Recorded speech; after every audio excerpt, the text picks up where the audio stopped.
இந்த வீடியோவில் நம்ம எதை பற்றி பார்க்க போகிறோன்னா, ஏர்டெல், ஜியோ, விஐ இந்த மாதிரி எந்த சிம் கார்டு நீங்கள் பயன்படுத்தினாலும் இன்டர்நெட் ஸ்பீடு உங்களுக்கு ரொம்ப ஸ்லோவாக இருந்தால் நீங்கள் ஒரே ஒரு ஏபிஎன் செட்டிங்ஸ் மட்டும் மாற்றி உங்களோட இன்டர்நெட் ஸ்பீடை வந்து அதிகப்படுத்த முடியும்.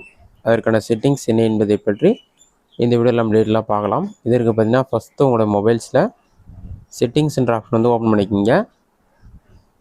செட்டிங்ஸ் ஓப்பன் பண்ணே வந்து சிம் கார்ட்ஸ் அண்ட் மொபைல் நெட்ஒர்க்ஸ்னு ஒரு ஆப்ஷன் கொடுத்துருப்பாங்க. அந்த ஆப்ஷன் நீங்கள் கிளிக் பண்ணுங்கள். அந்த ஆப்ஷனை கிளிக் பண்ணிங்கன்னா சிம் கார்டு மொபைல் நெட்ஒர்க்னு இருக்கும். அதில் உங்களுடைய சிம் கார்டு நேம் இருக்கும். அதை கிளிக் பண்ணிவிட்டு ஆக்சஸ் பாயிண்ட் நேம்னு சொல்லிட்டு தேர்டாவது ஆப்ஷன் கொடுத்துருப்பாங்க. அந்த ஆக்சஸ் பாயிண்ட் நேம்ஸ்ன்ற ஆப்ஷன் வந்து செலக்ட் பண்ணுங்கள். அதை நீங்கள் கிளிக் பண்ணினா ஏற்கனவே இருக்கிறதுலாம் ஷோ ஆகும். பாட்டம்லேயே வந்து நியூ ஏபிஎன் ஒரு ஆப்ஷன் இருக்கும். அதை கிளிக் பண்ணிவிட்டு எடிட் ஆக்சஸ் பாயிண்ட் இருக்கும். அதில் போய்ட்டு ஃபஸ்ட்டு நேம் என்டர் பண்ணுங்கள். ஸ்பீட் பாட் அல்ட்ரா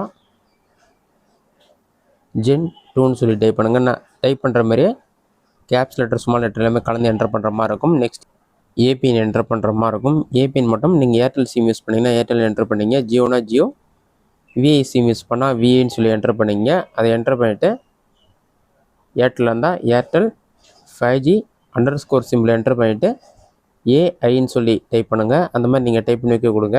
அதை நீங்கள் என்டர் பண்ண பிறகு யூசர் நேம் செலக்ட் பண்ணிவிட்டு யூசர் நேமில் போயிட்டு ஸ்பீட் பாட் 25ன்னு சொல்லி டைப் பண்ணுங்கள். அடுத்ததாக வந்து சர்வர் என்டர் பண்ணுற மாதிரி இருக்கும். www.speed5g.ioன்னு சொல்லி டைப் பண்ணுங்கள். அந்த மாதிரி டைப் பண்ணி வைக்க கொடுங்க. அதை டைப் பண்ண பிறகு நெக்ஸ்ட்டு வந்து ஏபிஎன் ப்ரோட்டோக்காலில் IPv4 IPv6 செலக்ட் பண்ணுங்கள். ரோமிங் ப்ரோட்டோக்காலில் IPv4 IPv6 செலக்ட் பண்ணிவிட்டு பேரர் செலக்ட் பண்ணுற மாதிரி இருக்கும். మీరు அன்ஸ்பெசிஃபைட் டிக் பண்ணியிருந்தால் அதை அன்டிக் பண்ணிவிட்டு மற்ற எல்லா ஆப்ஷனுமே நீங்கள் டிக் பண்ணுங்கள். மற்ற ஆப்ஷன் ஃபுல்லாக டிக் பண்ணிவிட்டு ஓகே ஆப்ஷனை கிளிக் பண்ணிவிட்டு மோர் ஆப்ஷனை கிளிக் பண்ணிங்கன்னா சேவ்னு இருக்கும். சேவ் பண்ணுறங்க. சேவ் பண்ண பிறகு ஏபிஎன் ஹோம் பேஜ் ஓப்பன் ஆகிடும். அதில் போய்ட்டு ஸ்பீட் பாட் அல்ட்ரா ஜென் 2ன்னு சொல்லியிருக்கும். அந்த ஆப்ஷனை செலக்ட் பண்ணிங்கன்னா இன்டர்நெட் ஆஃப் ஆன் ஆகும். அதன் பிறகு நீங்கள் ஸ்பீட் செக்கும் பண்ணி பார்த்துக்கலாம். மற்றபடி நீங்கள் ப்ரௌசர், யூடியூப் இந்த மாதிரி எது யூஸ் பண்ணாலும் உங்களோட இன்டர்நெட் ஸ்பீடு வந்து டபுள் மடங்கு அதிகரிச்சிடும்.